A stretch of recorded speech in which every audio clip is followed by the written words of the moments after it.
Hi, I'm Maya, and I'm a postbaccalaureate research fellow at the National Institutes of Health.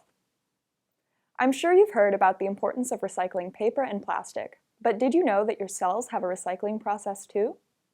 Your cells build millions of proteins every day to do many important jobs, and sometimes they make mistakes in the building process. To keep themselves healthy and conserve valuable resources, cells mark defective proteins to be recycled by attaching a molecular tag called ubiquitin. Cellular machinery then recognizes this tag and chews up the protein, allowing the building blocks of the protein to be reused.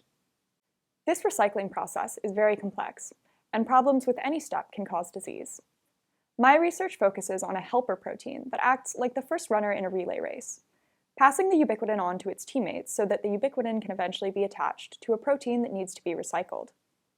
However, that first relay runner is often mutated in lung cancer cells in people with the disease who have never smoked, which is why we think it might contribute to their lung cancer. I investigate the effects of those mutations by growing both mutant and normal molecules from the cellular recycling process in bacteria, then taking those molecules out of the bacteria and mixing them together in test tubes. Through my experiments, I have learned that the mutant versions of that first relay runner protein are much less sturdy than the normal version. For example, the mutant protein doesn't work as well under certain conditions, like a relay runner who gets tired at the beginning of the race because it's too hot out. This affects how ubiquitin is passed through all the runners later in the race.